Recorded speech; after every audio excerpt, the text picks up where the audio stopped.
Hello, welcome you all. Today in this video we are going to visualize two concepts of the straight line. जैसे straight line में हम लोग जानते हैं दो कॉन्सेप्ट्स हमारे पास. फर्स्ट वन इज कि अगर हमारे पास कोई एक इक्वेशन दे रखी है, गिवन है कि the equation of straight line parallel to the given line ax plus by plus c equal to 0. हम जानते हैं कि जो स्ट्रेट लाइन होती है वो लीनियर इक्वेशन टू वेरिएबल होती है और उसकी equation ax plus by plus c equal to 0 होती है. अब हमें देखना यह है कि अगर हमें कोई ऐसी इक्वेशन फाइंड आउट करनी है जो कि इस गिवन लाइन के पैरेलल है, तो पहली बात तो यहाँ पर let me make clear that the number of lines which are parallel to the given line is not a unique line. मतलब अगर हमें कोई एक लाइन दे रखी है और उसके पैरेलल हमें लाइंस फाइंड आउट करनी है, इक्वेशंस फाइंड आउट करनी है, तो उसके पैरेलल बहुत सारी इक्वेशंस पॉसिबल हैं, कोई यूनिक इक्वेशन नहीं पॉसिबल है. So the only thing which we need to change this in the equation and that is always of the type. क्या लिखा हुआ है कि the equation of straight line parallel to the given line ax plus by plus c equal to 0. a b c are the constants, may be anything, is always of the type ax plus by plus k is equal to 0. What does it mean? It means we have to simply change the constant term which is c. Means c की जगह पर हम कोई दूसरा constant replace कर ले. मान ले suppose k is the arbitrary constant which may take any values. Natural number से कोई भी वैल्यूज टेक कर सकता है, 1 2 3 4 एंड सो ऑन. तो हमें जितनी भी लाइन k की डिफरेंट वैल्यूज के लिए मिलेंगी वो सारी लाइन इस ax plus by plus c के पैरेलल होंगी. इट मीन्स कि हमें फैमिली ऑफ लाइन्स मिलेंगी. So let's visualise first this one. तो इसको विजुलाइज करने के लिए सबसे पहले कोई एक इक्वेशन हम टाइप कर लेते हैं. जैसे वहाँ ए बी सी था, अब यहाँ पर कोई कांस्टेंट टर्म लेकर एक इक्वेशन टाइप करते हैं. सपोज हमने इक्वेशन लिखी 2x plus 3y plus 4 equal to 0. तो इस इक्वेशन का जब हम ग्राफ प्लॉट करेंगे तो इस इक्वेशन का जब हम ग्राफ प्लॉट करेंगे, देखिए 2x plus 3y plus 4 equals to 0. Okay, तो इसका ग्राफ कैसे प्लॉट हो रहा है ये क्लियर स्क्रीन में दिख रहा है आपको. ये x एक्सिस है, this is x axis and this is y axis. तो इसमें x एक्सिस और y एक्सिस में ये स्ट्रेट लाइन इसकी बनी, इसका graph 2x plus 3y plus 4. अब हम ये देखने जा रहे हैं कि इसके पैरेलल अगर मुझे लाइन कोई बनानी है तो हम कैसे बनाएंगे. So we will just make one change and that is the change in the constant term, and here constant term is 4. In the given equation which I have plotted here, the constant term is 4. So keeping all the expressions of the equation remains unchanged, we will simply change the constant term which is 4. So let's type the another equation keeping all the parameters same except its constant term. So 2x plus 3y and in place of 4 let it is replaced by any parameter called k, and k is arbitrary constant which may take any value. We will show this. Okay, now let's plot this one. इसको भी plot करते हैं. तो ये हमारे पास equation बनी है. as you can see that the green line is parallel to the given blue line. Blue line is the given line and the green line we have plotted which is parallel to this one. Now value of k, if we vary the value of k less from -5 to 5, we may take any range. अब हम क्या करने जा रहे हैं, अब हम k की वैल्यू को वेरी करें, मतलब for different values of k हम देखेंगे कि जो ग्रीन वाली लाइन मेरी है वो इस ब्लू लाइन के पैरेलल रहेगी k की, चाहे जो वैल्यू हो, what ever value of k. It means value will change from -5 to 5. So let's see.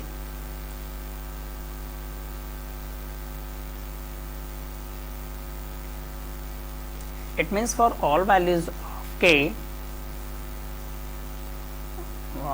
of k, the lines is always parallel to the given line. Okay. Now next one is the next concept is कि लिखा है कि the equation of straight line perpendicular to the given line. अब उसी चीज जैसे पहले था वैसे अभी भी है. अब खाली मुझे क्या कहा गया है कि हमें किसी गिवन लाइन के परपेंडिकुलर लाइन निकालनी है.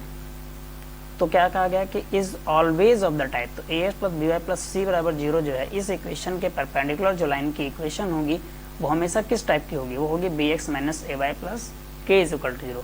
नाउ नोट हियर, यहाँ पर सिर्फ हमको क्या चीज़ चेंज करनी है, simply we have to interchange the coefficients of x and y। यहाँ x की कोफिशिएंट a है, y की कोफिशिएंट b है, और यहाँ पर x की कोफिशिएंट b कर दिया मैंने और y की कोफिशिएंट को a कर दिया, इंटरचेंज कर दिया। और there is one more thing that y जो y का टर्म है वहाँ पर मुझे साइन भी चेंज करना है, जो प्लस है तो माइनस कर देंगे, माइनस होगा तो प्लस कर देंगे, और जो c कांस्टेंट है उसको किसी दूसरे आर्बिट्री कांस्टेंट हम k से रिप्लेस कर सकते हैं, राइट, क्योंकि k से कोई फर्क नहीं पड़ता, k सिर्फ केवल लाइन को शिफ्ट करता है विदाउट चेंजिंग दी ओरिएंटेशन। तो अब इसको चलिए प्लॉट करके हम लोग देखेंगे।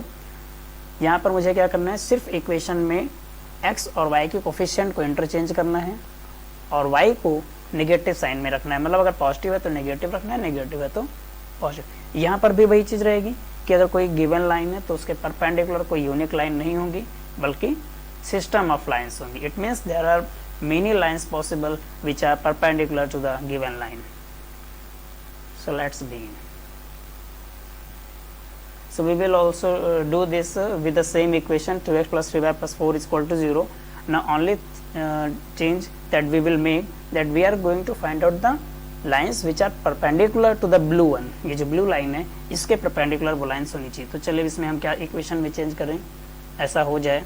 ऐसा करने के लिए देखिए, ओरिजिनल इक्वेशन में x की कोफिशिएंट 2 है और y की कोफिशिएंट 3 है, तो यहाँ पर जो x की कोफिशिएंट है वो हम y की कोफिशिएंट बना देंगे। तो y की कोफिशिएंट वहाँ 3 थी तो यहाँ 2 की जगह पर देखिए 3 कर दिया, और यहाँ पर साइन चेंज करना, वहाँ पर प्लस 3y है, y में प्लस है तो यहाँ पर माइनस कर दिया मैंने, माइनस, और जो 3 लिखा हुआ है वहाँ पर x की कोफिशिएंट जो कि 2 थी वो मैंने कर दिया।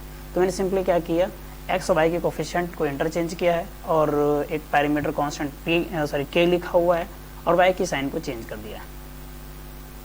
अब चलेंगे इसको हम प्लॉट करेंगे। Okay, so you can clearly see that the blue line is the given line and the green line we have drawn. So this green line is perpendicular to the blue line. It means जो मैंने line बनाई है वो perpendicular है।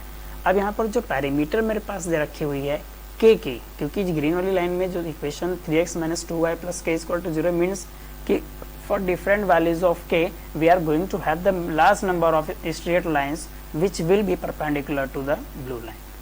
So let's vary the value of k.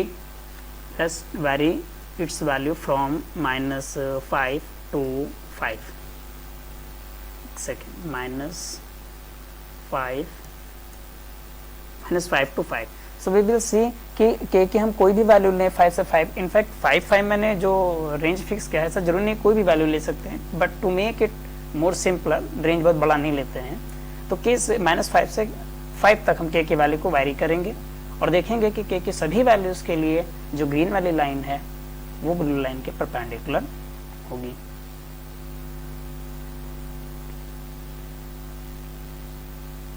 Okay, so you can see that all the lines which are forming here over the blue line are perpendicular to the given line.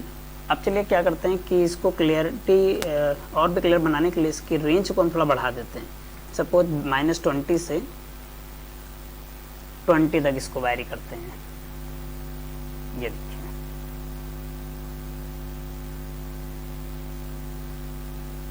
इसका मतलब कि अगर कोई given straight line हमें दे रखी है linear equation में, उसकी इक्वेशन दे रखी है, हमें उसके परपेंडिकुलर लाइन एज्यूम करनी है, तो हम उसमें x y की कोफिशिएंट इंटरचेंज करेंगे, y की साइन चेंज करेंगे और कांस्टेंट टर्म की जगह कोई एक पैरामीटर k ऐड कर देंगे। तो k के डिफरेंट वैल्यूज़ के लिए मुझे बहुत सारी लाइन मिलेंगी। लेकिन इन पर्टिकुलर क्वेश्चन अगर हमारे पास है तो क्वेश्चन में कोई एक सर्टेन कंडीशन दे दी जाती है कि वो जैसे लाइन का स्लोप इतना होना चाहिए, कोई गिवन स्लोप हो दे दिया गया, या लाइन किसी पर्टिकुलर पॉइंट से पास होना चाहिए। तो फॉर एनी पर्टिकुलर सिचुएशन और criteria we will have a unique line because we will get unique value of k. Thank you.